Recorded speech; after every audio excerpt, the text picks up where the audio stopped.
आप देख रहे हैं BA न्यूज, खबर हमारी फैसला आपका। इस वक्त की बड़ी खबर। बरेली नवाबगंज क्षेत्र में अंतर्राष्ट्रीय महिला दिवस पर श्री कृष्णा इंटर कॉलेज में महिला सम्मान कार्यक्रम आयोजित किया गया। कॉलेज की प्रबंध समिति की अध्यक्षता विमल शुक्ला प्रदीप सूरी एडवोकेट ने नवाबगंज की कई महिलाओं व कॉलेज की होनहार बच्चियों को माल्यार्पण करके सम्मानित किया। सम्मान समारोह में प्रमुख रूप से पैनी नजर सामाजिक संस्था की अध्यक्ष व रोहिलखंड प्रांत आम आदमी पार्टी उपाध्यक्ष एडवोकेट सुनीता गंगवार आमंत्रित की गई थी। सभा को संबोधित करते हुए सुनीता गंगवार ने कहा, महिलाएं समाज की आधी आबादी का प्रतिनिधित्व करती हैं। सही मायने में महिलाओं का सम्मान व सशक्तिकरण उनकी शिक्षा में है। आज भी हमारे समाज में अधिकांश महिलाएं अशिक्षित हैं। ये हमारे देश की विडंबना है, क्योंकि अगर हम अपने समाज में महिलाओं की शिक्षा पर सबसे अधिक बल देकर उन्हें शिक्षित कर ले तो हम पूरे देश में 100% आबादी को शिक्षित कर सकते हैं, क्योंकि एक शिक्षित महिला अपने पूरे परिवार को, आने वाली पीढ़ी को शिक्षित करेगी। इसलिए महिला सशक्तिकरण बिना शिक्षा के संभव नहीं है। संस्था अध्यक्ष ने कहा, महिलाओं में अपार शक्ति का भंडार है। उन्हें अपनी शक्ति को सकारात्मक कार्यों में लगाना चाहिए, न कि नकारात्मक कार्यों में। महिला सुरक्षा के लिए तमाम कानून बने हुए हैं, जिनका पालन भी कराया जाता है, जिससे महिलाओं में सुरक्षा की भावना आई है। किंतु कुछ नकारात्मक कार्य में भी महिलाओं के द्वारा बढ़ोतरी हुई है, जो समाज के लिए उचित नहीं है। उससे महिलाओं को बचना चाहिए। बच्चियों को शिक्षित व शक्तिशाली बनाने के लिए उनमें चरित्र निर्माण करना उनकी माता की जिम्मेदारी है। बिना चरित्र निर्माण के हम शक्तिशाली महिलाओं का समाज नहीं बना सकते हैं, नहीं देश और समाज को सुदृढ़ कर सकते हैं।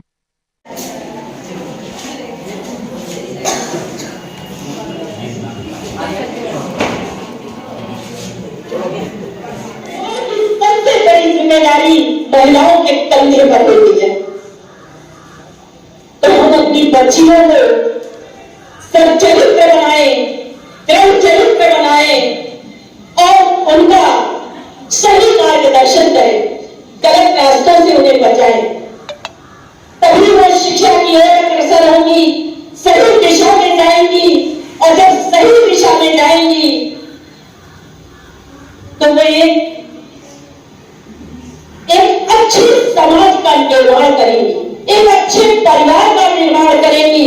जब एक अच्छा परिवार बनेगा तो एक अच्छा समाज बनेगा, और जब अच्छा समाज बनेगा तो हमारा पूरा देश अच्छा बन पाएगा।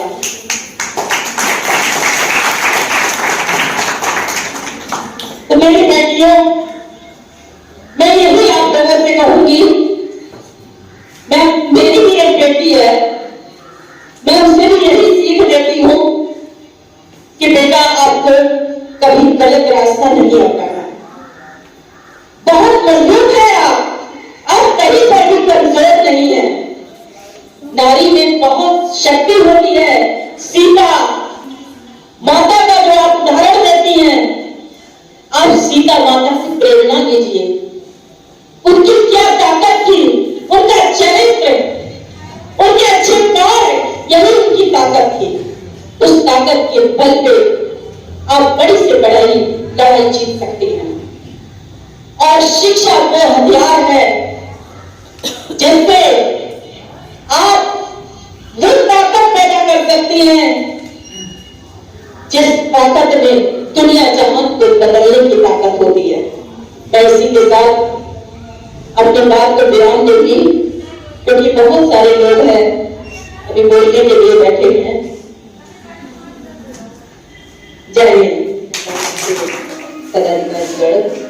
और हमारी ये बच्चियां जो देश का भविष्य है, इन सबका भी मैं हृदय से स्वागत करती हूँ।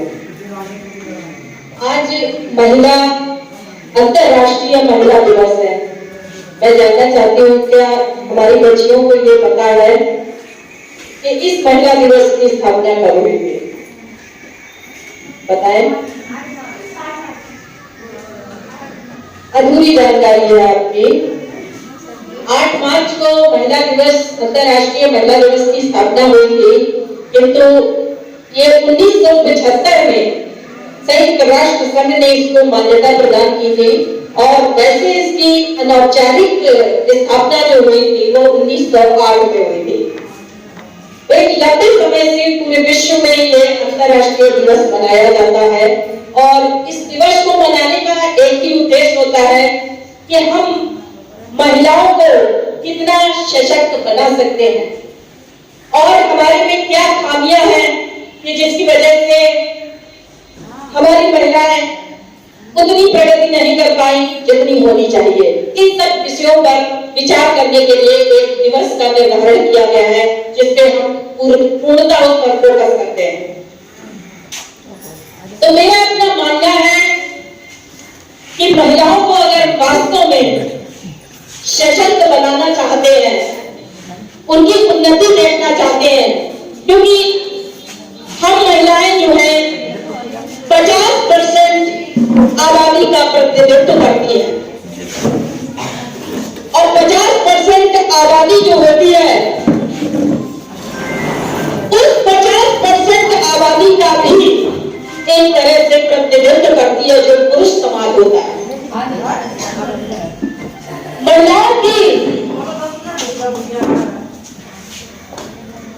सशक्तिकरण का सबसे बड़ा जो हथियार है वो है शिक्षा। कपिल, अगर हमारे देश की सभी महिलाएं शिक्षित हो जाएं,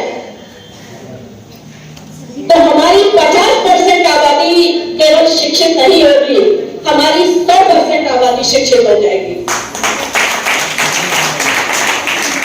100% इस सेंस में है कि अगर एक परिवार में एक महिला पढ़ी लिखी होती है तो क्या वो अपने बच्चों को अशिक्षित रखेगी?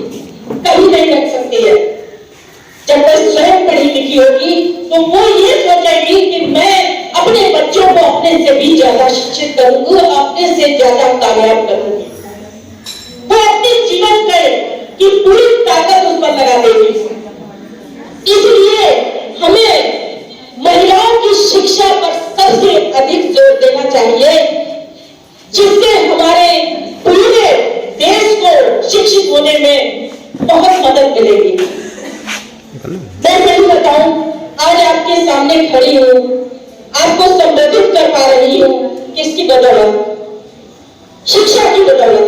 पढ़ी लिखी हूं, इसलिए आपके बीच आने का मौका मिला।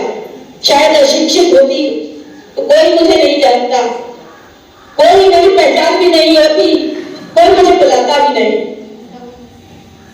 तो इसलिए मैं अपनी बच्चियों से कहना चाहती हूँ कि आपको पढ़ना है, आपके अंदर वो ताकत है, आपके अंदर वो एनर्जी है जो आप पूरी समाज की दिशा बदल सकती हैं। मैं जब पढ़ती थी, मैं एक वाक्य आपको बताना चाहूंगी। मैं एमएड में थी, मेरी एक टीचर हुआ करती थी, एजुकेशनल साइकोलॉजी पढ़ाती थी। उन्होंने एक बात कही थी जो मेरे जीवन में इतना असर कर गई। हो सकता है सबने उस बात को इतनी गहराई से ना लिया हो, लेकिन मैंने उस बात को बहुत गहराई से लिया। वो कहती थी, हमेशा अपने हर आने वाले नए बैच से कहती थी कि लड़कियों, तुम वो माचिस की तीली हो जो एक तीली पूरे ढेर में आग लगा सकती है, जला सकती है। तुम्हारे अंदर वो एक छोटी सी तीली में वो एनर्जी है।